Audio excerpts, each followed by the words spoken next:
Okay. Hey everyone, and welcome back to another Warcraft video. I hope you're ready for some lore, because today we have a lot of lore, and this is not just small lore, this is big lore. This is going to be setting the tone for a very long time in World of Warcraft. The fate of the Alliance, of the Horde, of a lot of our main characters, it is all in this video as we explain, react to, break down, and speculate on the end of the Battle for Azeroth War campaign. Okay, so patch 8.2.5 is out, at least in the US realms, and with it we have our whole new storyline, which also includes 2 cinematics, one full big CG one in the in-game style, and then numerous in-game cutscenes. That's so badass. All of these come together to give us a very clear picture of the future of the game, as well as basically let us know what the main character motivations are, especially for characters like Sylvanas moving forward. Yeah, so now we really know what she's doing. It is pretty much on the eve of battle. Saurfang and Anduin are talking to each other. And Saurfang really is, well, you could say a little bit depressed about the situation because he's thinking about what he's fighting for. He's thinking about all that, and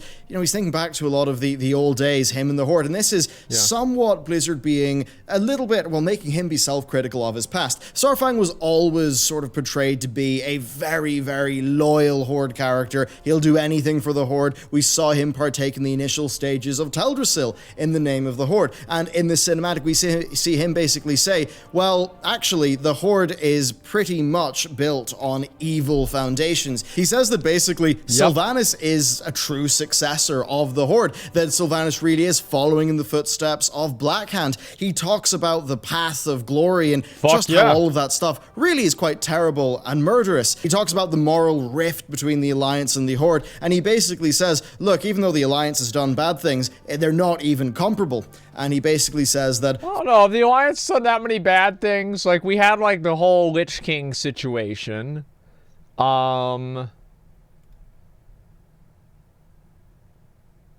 Yeah, let's see, the Lich King situation and Garithos, that guy was basically just an asshole. I mean, it wasn't really that, like, he was just, if you know what he liked, he was an asshole. Illidan? Well, Illidan saved the world, what do you mean? Illidan saved the world. Medivh? Yeah. There is that. Thrall really wasn't a successor war chief in the Horde. Thrall was something new, that is what he wants and what's worth fighting for. And Anduin asks him, well, you know, if you think all of this about the Horde's foundations and it being founded on this big, terrible lie, well, you know, what are you fighting for? And then we cut to outside that room. Zekan comes running up and talks about fighting for Orgrimmar, for where his home is. And then Saurfang questions on him again, you know, where is your home? And he responds, Azeroth. And then Jaina pretty much looks over and is like, yeah, my home's Azeroth too. So basically all of our characters band together for Azeroth. And that really is showing the complete end to the Alliance and the Horde war. By this stage, we really are fast allies. So that ends, and then the gameplay starts. The Alliance and Horde players make their way up towards Orgrimmar, they clear the way, and then they are left outside the city gates. Once they reach the gates, we pretty much do the rounds, hearing all of the leaders. Of course, notably, Chandra's Feathermoon is there, right? Tyrande isn't, and Anduin actually reveals that Tyrande has not been responding to his mails. So she went emo and now she's not responding to his text messages. Can you fucking believe that, dude? Yeah, he got friend zoned by Tyrande. That's yeah, left on fucking red. Yeah, well, you know, they're trying to make Anduin more relatable to the players, and so obviously they have to do something like this to make it happen, right? Yeah, he got left on red. No, here's the thing, right? Is they have to make sense of it. Like Tyrande, who's like the most powerful moon priestess of Elune. It's like, it wouldn't make sense if Tyrande was there, because then Tyrande would have beat Sylvanas' ass. Like, let's be honest, right? It's like Jaina, like, it's like nobody else thought to intervene whenever she started using black magic. You know what I mean? But no, because like, it would just, you know, she wouldn't, of course she would. She's like a massively powerful moon priestess. Like, come on, did you ever play Warcraft 3? Like, Tyrande was amazing.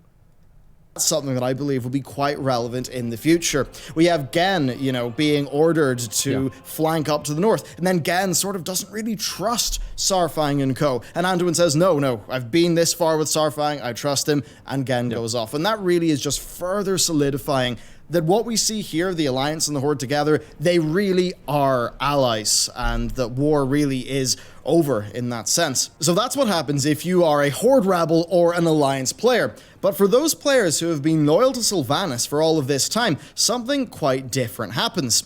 You actually do a bit of a tour of the inside of Orgrimmar. You see the goblins preparing new mechs for battle. Of course, the goblins are all talking about getting paid for it. And you also see the Mag'har orcs say that they are here to fight. They will go and, you know, do Sylvanas' bidding.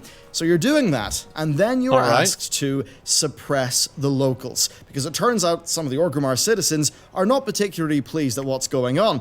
And this involves you going to dissenting citizens on Sylvanas' request and, killing them, murdering them and burning their homes. Very much it is the case that if you chose with Sylvanas, that's what your character is doing, and you are a bit more of a sort of nasty character insofar as World of Warcraft's lore is concerned. Of course, that's not all, though. Eitrigg is found. You beat him. He is beat pretty much within an inch of death. The reason why, of course, is that Eitrigg is the only one of the Horde rebels who stayed behind in Orgrimmar. He stayed behind wishing to basically look after the civilians. But of course, what actually happened is, as you're going to find out, there's no real battle. The civilians instead, well, they get killed by the player character, and Eitrigg gets pretty much beaten to a pulp. So, with all of this establishment, that seems like, man, how are you gonna make the player do that motherfucking bullshit? What the hell did Eitrigg ever do? Like, he literally, like, half the game, he doesn't even have a dialogue option. He just sits, he's been sitting there for 10 years. Like, why you gotta beat his ass for nothing, man? What the fuck?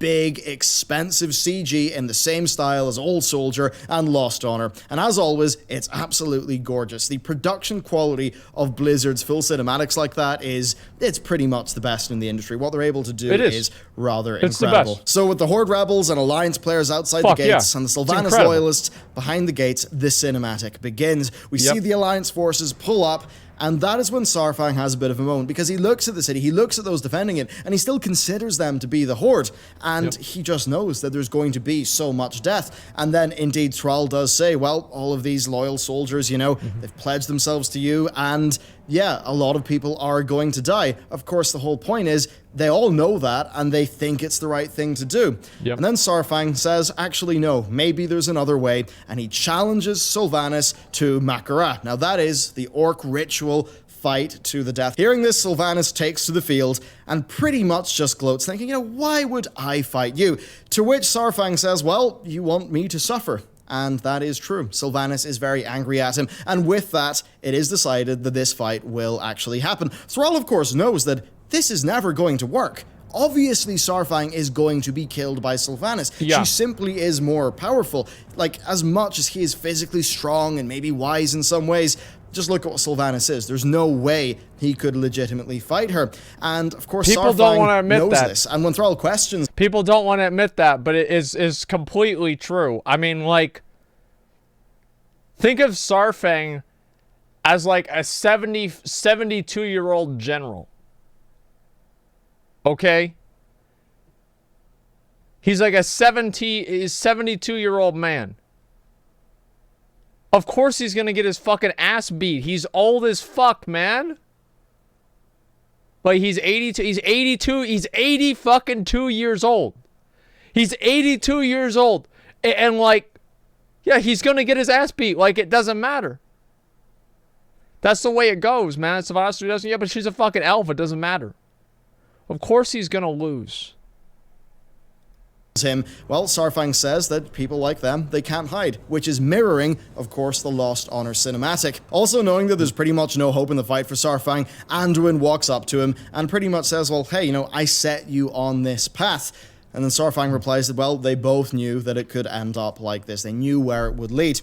Then Anduin hands him his father's sword. And this is a pretty major thing. I think just seeing Saurfang wielding a traditional orcish axe and probably the most iconic sword of the Alliance, I think there's obvious symbolism in there with the two factions coming together to fight Sylvanas. And boy, do they fight. You'd look at the imposing figure of Saurfang with these two swords, and then you just see Sylvanas pretty much destroy him.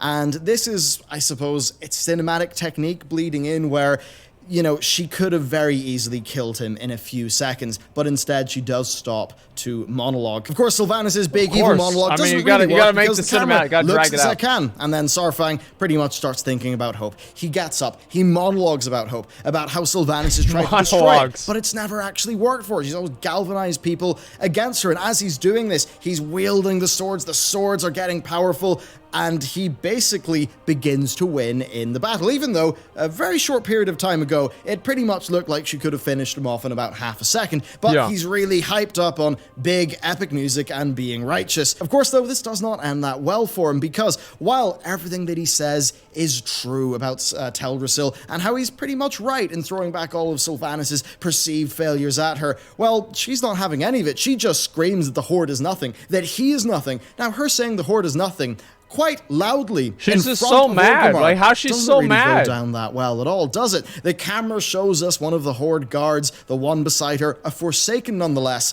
be clearly perturbed at that. Now, this is important because for the Forsaken, when they were really at some of their lowest, it was the Horde who welcomed them in. So, again, she really has failed in the Forsaken. And I think as we'll see later on when we talk about the epilogue, that's her why she got so misjudgment upset. of her own people is really important to this future story. But anyway, it all looks like Saurfang might actually get something. You know, he cuts her in the cheek, and then she just decides to use magic and kill him almost instantly. Now, here's the thing. There's been a lot of speculation about what this magic is. Is it death magic? Is it void magic? We'll get a little bit more into that. It's dark Personally, magic. It I'm says it on thinking the it's screen, death, Bellular. given where What do the you plot's mean? going to go. But there's pretty much nothing you can do. Right as Saurfang goes in to finish the job to kill her, while he's mid-screaming for Azeroth, he just gets... I mean, he just gets utterly BTFO'd, just totally destroyed. Not a thing the guy could have done to get away with that. Sylvanas, of course, knows at this stage. She's just told the Horde that they're nothing. There's obviously nothing that can go well for her here. So what does she do? Well, she pretty much turns to smoke and flies. And they just let it happen. What's wrong? Oh, come on. Oh, fuck. Oh, man, what's wrong? AFK's literally sitting there. Like, what's Ann doing? Oh, where's Ann? Oh, look, Ann, oh, where she's going? Oh, wow. That's like a star. Ooh. You know, they're all just sitting around. Jaina's somewhere in the background. You know, fucking just letting it happen.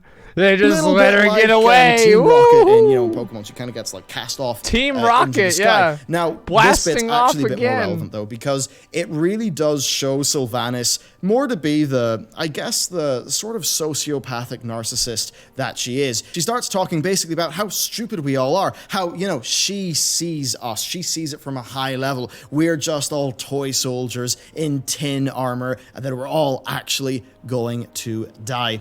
So she has her real, true, big, evil monologue, and then she disappears off. And then we're left with Saurfang, and the funeral arrangements are made. Now, the Alliance and Horde epilogue is really just those funeral arrangements. It's really a send-up. It's really a big coming together for all of those characters, with its true goal being to say that no, in World of Warcraft now, the Alliance and the Horde, they are friends.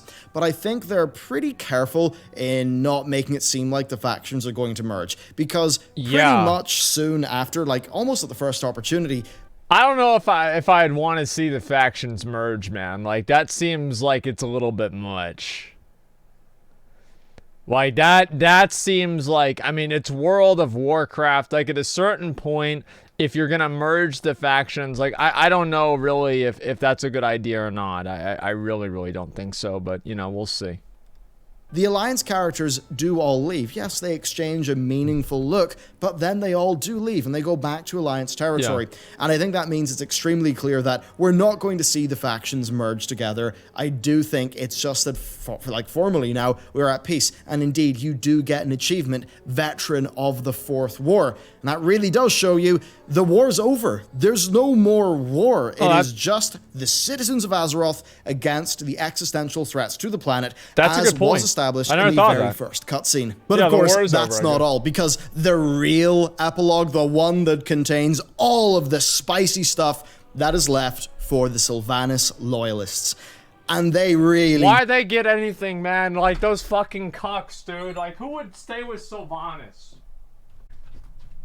Okay, sorry about that, boys. Do get quite a big reveal. So, where does Sylvanas go after she disappears into the stars? Well, actually just up into a cloud. Turns out, the Windrunner Spire in the Ghostlands. And who is that? Yeah, wow, I wonder, man. What a surprise she went back to her house. It's like if this was an episode of Cops, or like a police TV show, people would complain that it's unrealistic. Okay, so you have the fucking perpetrator that just commits a goddamn murder, and then the cops don't think, man, we should go back to see if they went to their house. Like, let's go see if he's at his house, man. It's like that's the first thing they do. Well, of course, her Dark Rangers know she's there. Nathanos is there. She is there, and the loyal player is also there. Cuck. And it really is quite interesting. The literal fucking First things cuck. first, she's clearly not overall that happy with how things have went. This is not her ideal situation. She laments that Saurfang's rebellion did not last longer than it actually did. But then she says that it doesn't really matter because enough people have died. Enough souls have been fed to the hungering darkness. Yes, that certainly is quite the line. She continues up the stairs, and she talks about her pact with Ashara bearing fruit. She says that the Alliance and the Horde together will fight N'Zoth. They'll fight Ashara's master, and that he will line the streets with their corpses, but that he too will serve death. And that is what makes Sylvanas' plan crystal clear. The entire time, she has just wanted death. And if you think way back to the last time that the Windrunner Spire was very important, it was the Three Sisters comic. And in the comic, the Void Whispers tell Lyria that Sylvanas fights for the true enemy, that she serves death itself.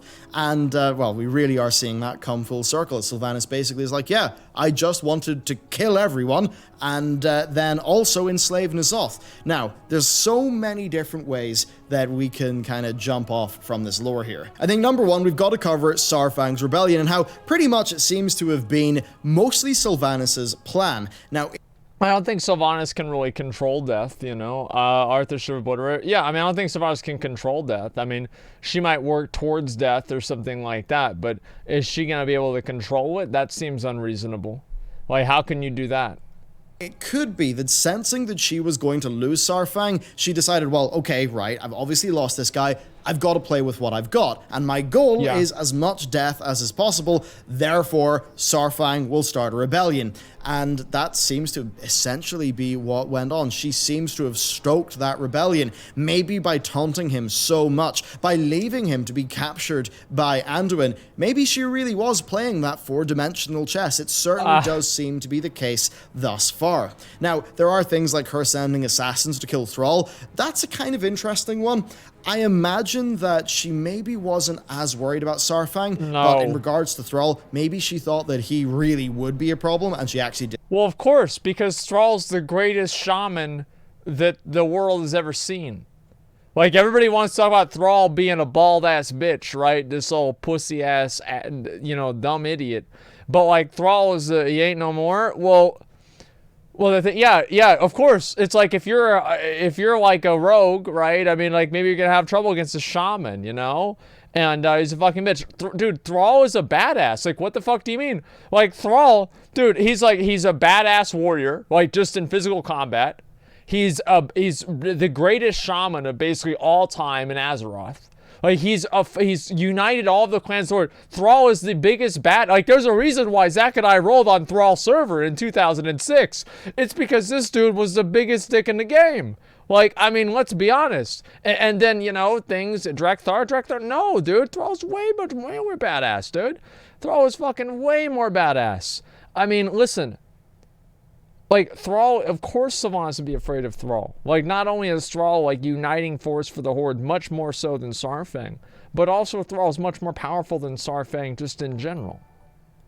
did want him to die, because, you know, if her whole plan was that this rebellion is going to happen and then she starts assassinating all the rebellion leaders, that would be quite a glaring plot hole. So I'm assuming this basically just means she wanted Thrall out of the picture, because Thrall is really just less of an element that she can control. And I think she will see Saurfang, she'll see his emotional makeup, his conceptions of honor, and she'll really just see him as being a very easy character to play, or at least to take into account with her plans, as she's always revising them in line with the enemy's moves. I also think there are some psychologically interesting things here. So a lot of the time, sort of narcissistic, sociopath type people, basically people who think they are above other people and that other people are stupid, they will kind of gloat. Like, they'll basically, you know, oh, haha, here I am, I'm so intelligent, I am saying my plan, my evil plan to your face, and you don't even get it because you're really stupid. You know, you kind of get that character type. You see it a lot in how villains are written, as an example. Yeah, I think that's true. Sylvanas, of course, has been doing this throughout the entire expansion. That's true. And, yeah, I mean, it pretty much is clear. That's just her character makeup at this stage. She truly does see herself as being, I don't want to say a higher dimensional being, but clearly being several cuts above the rest in terms of overall intelligence. Now, a part of that, she hasn't actually told her plan to anyone else. We actually don't really know her plan as well. All that we know is that she serves death. And this is another important speculation. Death is capitalized. Yeah, and I thought about that. You don't capitalize something like death, right? You only capitalize death if you're actually referring to a character. Now, of course, with death, we know there's a lot of speculation there, right? We've got Bomb Samdi's boss. We've got all of the work trying to find out who was interfering with Vol'jin's spirit. So it's very clear that there is more to death in the Shadowlands, in my view, than meets the eye. And because there has to be like an external force here. Because the external force had to have been what caused Vol'jin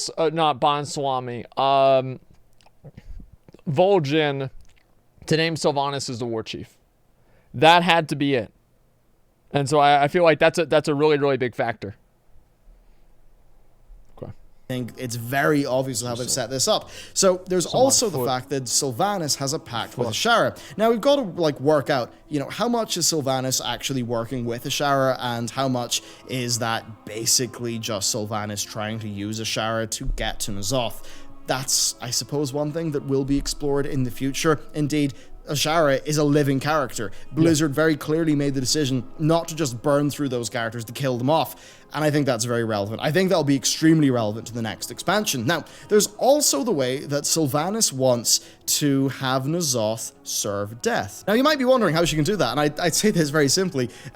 Look at Xal'atath and think about the fundamentals, right? Think about the mechanics of how Xal'atath works. So, Xal'atath, it's very heavily implied, right, that Xal'atath was a 5th Azerothian old god, but that Xal'atath was imprisoned in the Black Blade of the Empire by the other old gods.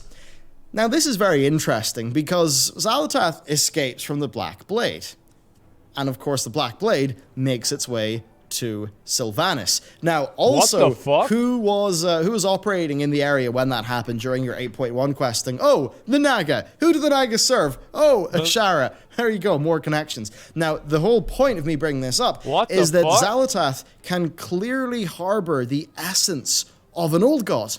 And I think this is making it even more crystal clear that Sylvanas pretty much wants to slurp N'Zoth's essence into the Black Blade of the Empire, to imprison N'Zoth, and I suppose what she wants to do after that, we just don't know at that stage. What does serving death mean for Sylvanas? Right now, that is just a bit of her motivation that we're not particularly... I don't know, like, I mean, that seems... because here's the thing, is, like, N'Zoth is really big. Like, to put it in perspective, right, Ashara, like, that took, like, how many pulls for a method to kill Ashara? N'Zoth just grabbed that bitch the fuck up here. What the hell you doing, you know? Like, that N'Zoth is, like, infinitely powerful old god. You know what I mean? Like, there's no way that anybody would be able to, like, overpower N'Zoth. Like, it would not make any sense. Because he's been unleashed in the same way, differently than in Old War, right? With Yogg-Saron. With, like, just the prison broke, and then there's, like, just this little bit of him, right? N'Zoth is fucking just chilling, you know? And there's no way Sylvanas can stop that. I mean, he's, like... He's like the size of a continent. Like, what the fuck do you mean? Like, you're gonna put him in a dagger? Like, that's not gonna happen. Sure about who is Death. That's another thing that's going to massively change that outcome. So that's basically what's going on with the Sylvanas situation. Is that going to be patch 8.3? Probably not. They seemingly are setting 8.3 up to be, we try to fight Azeroth and we all die, and then maybe something big happens with Sylvanas as the epilogue of 8.3. At least that's what I'm predicting at the current moment. But of course, there are some other things. Blizzard have talked about how the Alliance were so unified during this expansion, but, you know, that they will have fractures in the future. Now, it's revealed when you go around and talk to the characters, like actually just right-click He should have told her, please respond. Tyrande has not been... Hasn't responded. She's not been replying to Anduin's mails. So first of all, that's pretty rude. Second, it clearly shows that she's been consumed by... Tyrande's a fucking bitch. Like... Tyrande was like one of the... It's like in Warcraft 3, Tyrande was the wise, badass moon priestess of Elune. And in WoW, Tyrande is mad. Like, that's literally... That is the entire character of Tyrande. Mad. Like, and like, so mad that she literally turns emo. She turns emo in like 8.1 or whatever the fuck. But come on, like, yeah, of course she's mad. Yeah, I mean, I'd be mad about the tree thing too. But like, hey, that's the way it goes. Engines, which is what Anduin suspects. Now, here's the thing, right? This whole situation with the Horde, no wonder Malfurion it's goes been to resolved with the new foundational myth man. being, you know, the honorable sacrifice of Imagine, Saurfang. do you know what that bitch all but the time? What if Tyrande doesn't Always accept mad. that? Well, then she's not going to accept what has happened with the Horde. Always mad. You know, she clearly knows that Saurfang, like, you know, he went through Darkshore. He was partially responsible for Teldrassil. He threw the axe into Malfurion. Just a lot of stuff going on there. And if she has been so consumed by vengeance, well, you know, what's just to the north of Orgrimmar? What's very close to Orgrimmar? Where the Army of the Black Moon is. Who has not been involved in this patch? The Army of the Black Moon. So I'm pretty sure that if you want some more future faction drama, I think you're going to get it, because I think Tyrande is going to do something rather ill-advised. And here's the thing. They've also set up Chandra's Feathermoon to be a real core Night Elf character, almost more so than Tyrande in a way, with her being a lot more involved like later on in this expansion. And that really does set them up to have Tyrande kind of... well, get consumed by vengeance, do a big oopsie, maybe cause a rift in the... That's great. So then the Horde will have their crazy butch and we'll get ours. You know, everybody like, okay, yeah, you guys have your crazy emo girl. Well, you know what? We've got ours working out too. This is going to be good because, you know, want to have like, it's perfect. I don't even, yeah, women power, I guess so. Yeah, they're both elves. See? It's because they're elves, guys. Jeez. The Alliance, maybe Gen would actually join her, because of course Gen lived in Teldrassil for quite some time, and maybe that's what you're going to be dealing with there. And maybe for Anduin, the political problem is going to be he's there with, you know, he's there with his boy Bane and Thrall. They're all good friends, but oh dear, one of Anduin's subordinates has just committed an atrocity against the Horde, who is now his ally. So I think if you want some Alliance Horde drama, you're going to get it, and I think that's what it's going to look like. But anyway, there you have it. That is the end of the Fourth War. Our key takeaways from this are, the Alliance and the Horde are formerly friends, but Tyrande is a massive loose cannon, maybe consumed by vengeance. We don't know what's really going on. As for Sylvanas, just about everything was, I'm not even going to say it was 4-dimensional chess. This is 5th-dimensional chess. Sylvanas is so smart. So smart. That is the plot line they're going with here. She certainly... She's getting everybody killed. Like... is driving the lore, and the whole thing was her plan. She wants everyone to die so that she can resurrect them all, so that, well, some sort of end can be served, because she also wants to enslave the old gods. So maybe for Sylvanas, it goes a little bit further than just, oh, I need to kill everyone on the planet in order to, you know, defeat the Void. I mean, hey, technically, if you read Chronicle, one of the Lich King's motivations was actually to protect Azeroth from the Void, because he'd unite the planet in undeath. Now, of course, this whole idea of uniting a planet in anything, be it Undeath or the Iron Horde. This is something Blizzard have tread with, or, you know, they've dabbled with before, so I'd hope that they don't just retread old ground there. But overall, that's what's going on. Your maybe big lore reveal here is that death was capitalized, like the hungering darkness, capital D, death. There's obviously a major new character that's going to be revealed here. I think that's a character that can drive an expansion or two.